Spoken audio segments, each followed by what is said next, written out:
एकजना श्रीमानका 33 श्रीमती एकैसाथ सती कसको गएका थिए त? सती प्रथा भनेको के हो? सती प्रथाको अन्त्य कसले गर्यो? यसको बारेमा आज हामी चर्चा गर्नेछौँ। सती प्रथा भनेको श्रीमानको मृत्यु पश्चात श्रीमतीहरू श्रीमानसँगै चितामा गई जलेर मर्नुपर्ने प्रथालाई सती प्रथा भनिन्छ। श्रीमानको मृत्यु पश्चात श्रीमतीहरूलाई घरमा विभिन्न नशालु पदार्थहरू सेवन गराई लट्ठ्याई श्रीमान जल्ने स्थानसम्म घाटसम्म पुर्याउने गरिन्थ्यो। ती श्रीमतीहरूको चिच्चाहट जिउँदै जल्दा विभिन्न आगोले पोलेर चिच्चाहट नसुनियोस् भनेर बाजा बजाउने चलन पनि चलाएका थिए। यसलाई अर्को भाषामा क्रूर प्रथा पनि भन्ने गरिन्छ। अब हेरौँ कसको पालामा कतिवटी श्रीमतीहरू सती गएका थिए त? राजा योग नरेन्द्र मल्लको पालामा 33 वटी श्रीमतीहरू सती गएका थिए। पार्थिदेन्द्र मल्लका पालामा 24 वटी श्रीमतीहरू सती गएका थिए। प्रताप मल्लको पालामा 9 वटी श्रीमतीहरू सती गएका थिए। नृपेन्द्र मल्लको पालामा 9 वटी श्रीमतीहरू सती गएका थिए। श्रीनिवास मल्लको पालामा 9 वटी श्रीमतीहरू सती गएका थिए।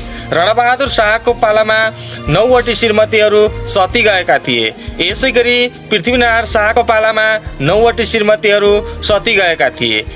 अनि राणा प्रधानमन्त्री जङ्गबहादुर राणाको पालामा 3 वटी श्रीमतीहरू सती गएका थिए र शिव सिंह मल्लको पालामा 1 वटी श्रीमती सती गएका थिइन्।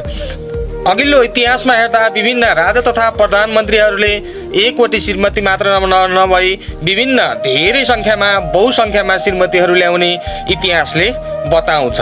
यसको अन्त्य कसले गर्यो त?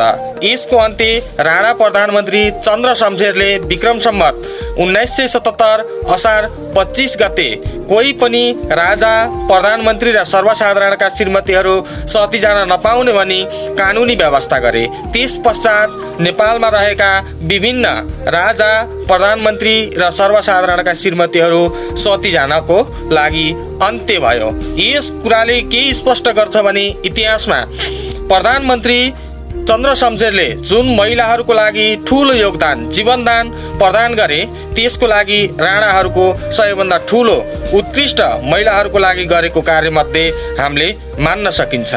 तपाईहरूलाई इतिहास सम्बन्धी यस्तै अन्य कस्ता र के कुराहरूको जिज्ञासा लागेको छ कमेन्टमा लेख्नुहोला।